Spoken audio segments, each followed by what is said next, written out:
Kisah Sa'ad bin Abi Waqqas radhiyallahu an, orang pertama yang terkena panah fisabilillah. Allah Subhanahu wa Ta'ala berfirman, dan orang-orang yang paling dahulu beriman, mereka itulah orang yang didekatkan kepada Allah. Al-Waqi'ah ayat 10-11. Sa'ad radhiyallahu an berkata, pada hari aku masuk Islam, tidak ada orang lain yang menyertaiku. Aku menanti seminggu lamanya, dan sesungguhnya aku ini sepertiga Islam.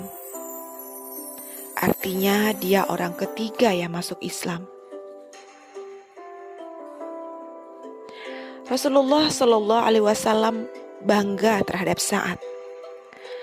Ada sebuah hadis yang diriwayatkan oleh Jabir radhiyallahu an. Katanya, ketika Sa'ad datang kepada Nabi Shallallahu Alaihi Wasallam, beliau bersabda, inilah saudara ibuku, hendaklah melihatku sebagai anak pamannya.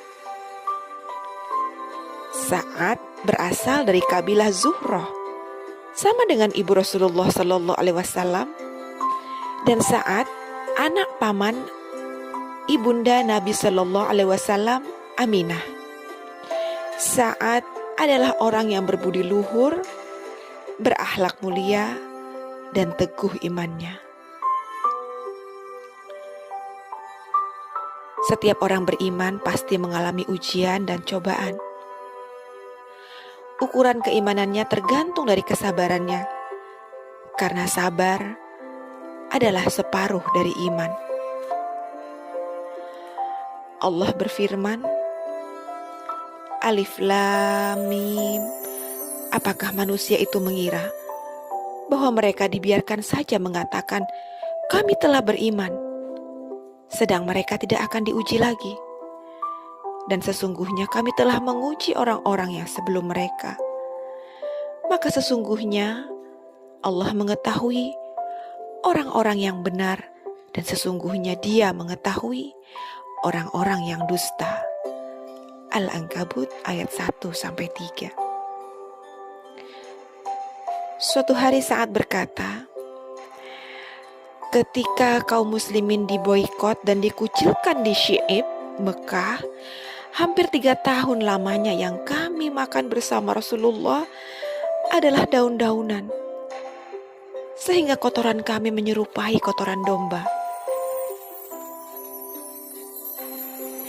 Hampir 3 tahun lamanya mereka makan daun-daunan, sehingga kedua sisi mulut mereka luka-luka. Tapi cobaan itu akhirnya berakhir dan kaum muslimin pun selamat. Seorang mukmin yang diuji dengan kesusahan tentu juga akan diuji dengan kesenangan. Rasulullah bersabda, aku lebih tahu kalian menghadapi fitnah kesenangan. Aku lebih takut kalian menghadapi fitnah kesenangan daripada fitnah kesengsaraan.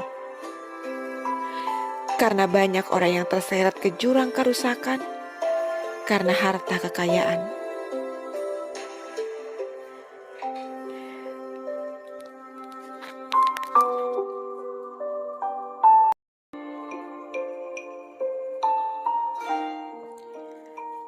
Ketika ibunya mengetahui Sa'ad masuk Islam, ia begitu berang dan bersumpah tidak akan berbicara dengan Sa'ad. Ibunya juga mogok makan dan minum sampai Sa'ad mau meninggalkan agamanya dan kembali kepada agama yang dianut Quraisy. Ibunya berkata kepada Sa'ad, kamu pernah mengatakan bahwa Allah berpesan kepadamu agar kamu patuh kepada ibu bapakmu. Aku ini ibumu, dan aku menyuruhmu keluar dari Islam, tapi kamu tidak mematuhinya. Tapi Sa'ad tetap berpegang teguh pada Islam, sampai ibunya menderita kepayahan. Sesudah beberapa hari berpuasa, ibunya jatuh pingsan dan dikhawatirkan meninggal. Dia mengutuk Sa'ad dan menyuruhnya kembali kepada kekafiran. Sa'ad kemudian disuruh keluarganya menjenguk ibunya dengan harapan bila melihat sendiri keadaan ibunya, hati Sa'ad akan lunak dan luluh. Tetapi Sa'ad berkata kepada ibunya, "Wahai ibuku, demi Allah, jika ibu mempunyai 100 nyawa dan nyawa-nyawa itu hilang satu demi satu, aku tidak akan meninggalkan agamaku karena ibu." Setelah yakin akan keteguhan hati putranya, ibu Sa'ad akhirnya membatalkan puasanya. Ia diberi minum oleh anaknya Amarah.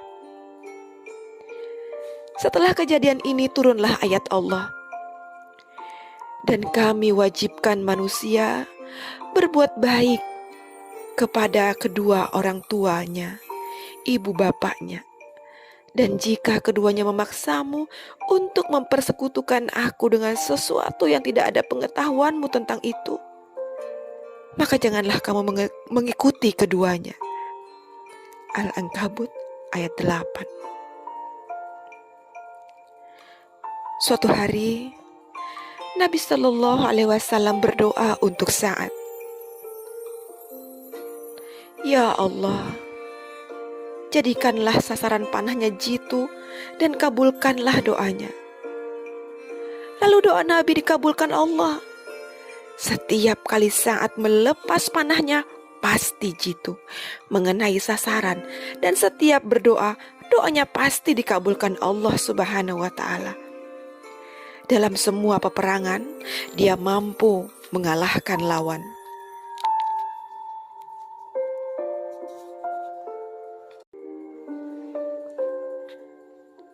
Sa'ad adalah orang Islam pertama yang melepas panah kepada musuh Islam, dan orang pertama pula yang terkena panah.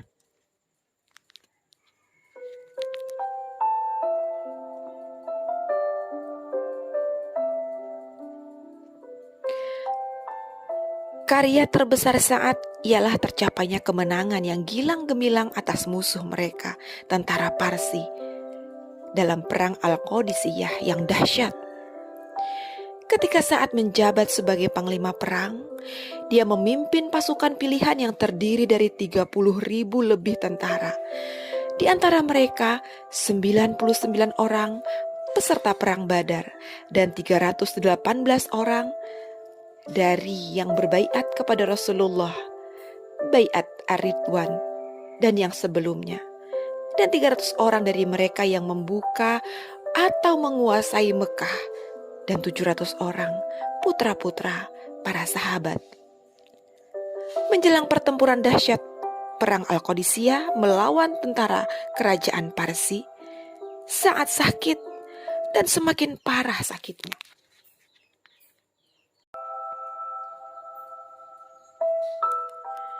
Ia menderita kejang otot kaki dan bisul-bisul sehingga tidak memungkinkannya menunggang kuda. Kemudian dia mengangkat Khalid bin Ar-Fathah sebagai penggantinya dan menulis surat kepada para komandan pasukan. Isi surat itu berbunyi, "Aku telah mengangkat Khalid bin Ar-Fathah sebagai penggantiku.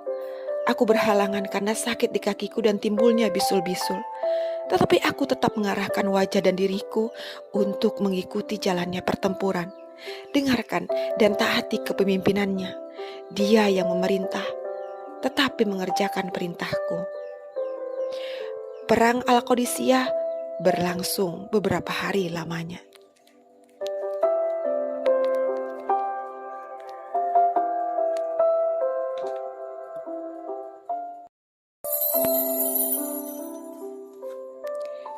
Ketika kedua pasukan yang berhadapan itu akan memulai pertempuran, Sa'ad radhiyallahu an memerintahkan agar pasukan tetap berada di tempat sampai selesai sholat duhur.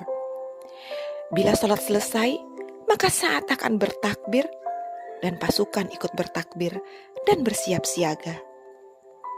Takbir saat yang kedua diikuti oleh pasukan yang segera memakai perlengkapan perang.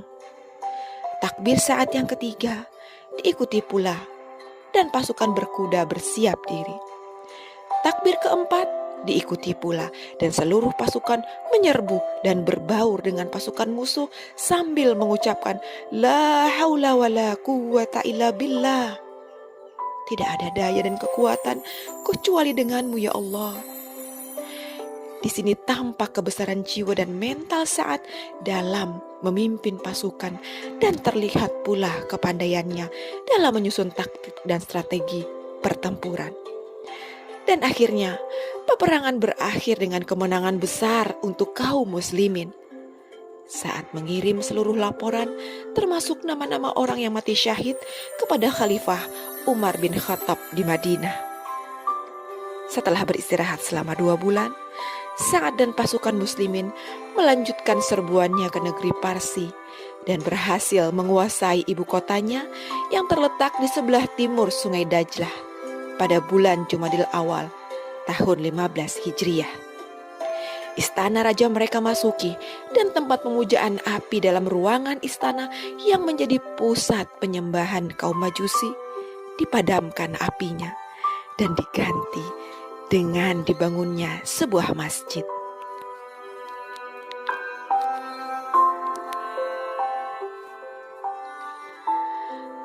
Setelah kemenangan demi kemenangan dapat dicapai oleh Khalifah Umar, Sa'ad diangkat menjadi gubernur Al-Kufah, Irak. Sebagaimana lazimnya yang dialami orang-orang besar, Sa'ad pun tidak terlepas dari fitnah. Banyak laporan yang disampaikan kepada Amirul Mukminin Umar radhiyallahu an. Di antaranya disebutkan bahwa Sa'ad kurang khusyuk dalam sholatnya sebagai seorang imam.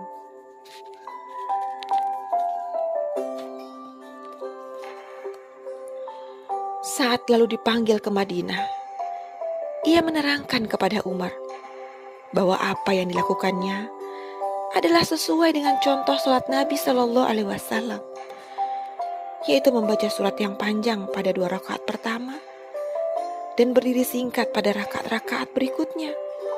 Dia tidak mengurangi dari apa yang biasa dilakukan Rasulullah Shallallahu Alaihi Wasallam.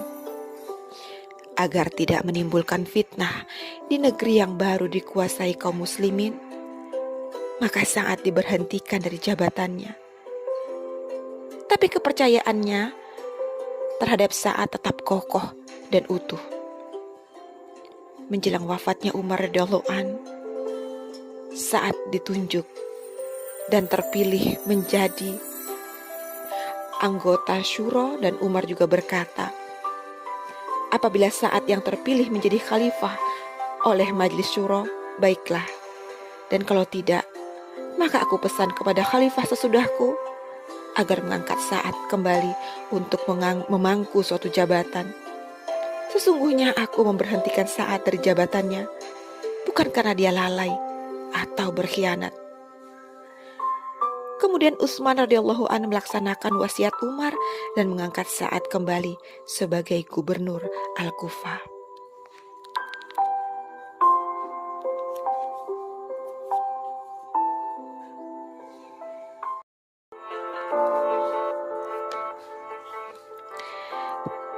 Tak lama sesudah memangku jabatannya yang kedua, Sa'ad bin Abi Waqqas mengundurkan diri dan menjauhkan diri dari kesibukan kemasyarakatan dan pemerintahan. Karena dilihatnya kini di kalangan kaum muslimin sudah banyak terjadi perubahan dan pergeseran nilai. Sa'ad radhiyallahu an tidak membela diri terhadap segala macam tuduhan keji terhadap dirinya.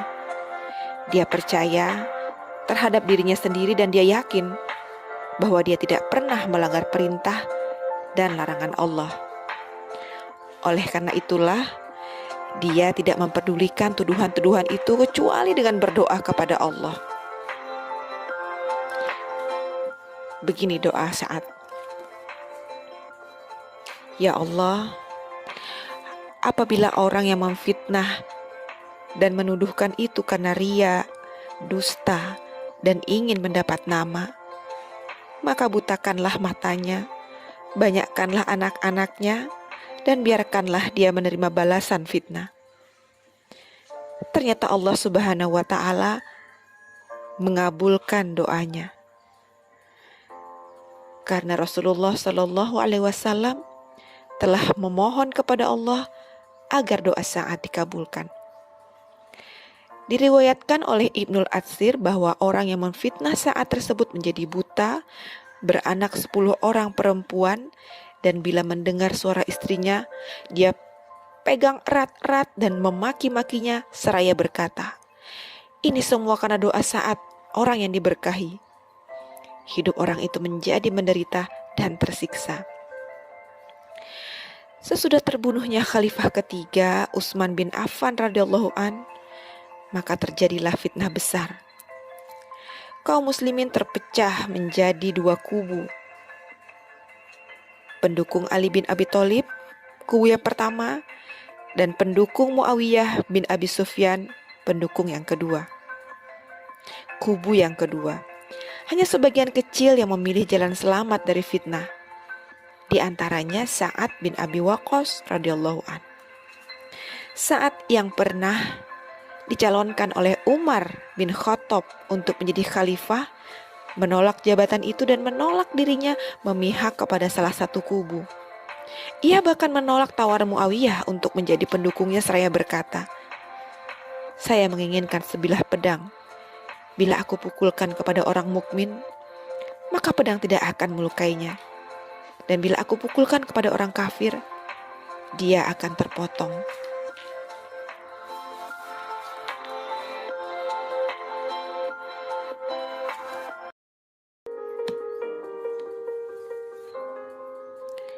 Ibnu Hajar meriwayatkan dari Amir bin Sa'ad yang berkata, Sa'ad adalah orang terakhir dari kalangan muhajirin yang wafat dari kalangan pria.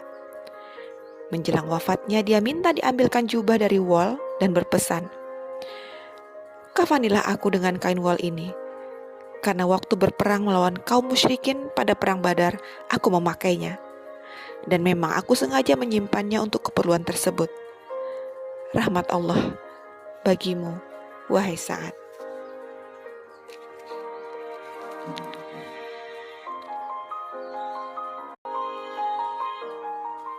Demikianlah kisah hidup Sa'ad yang dengan perjuangan, ketaatan,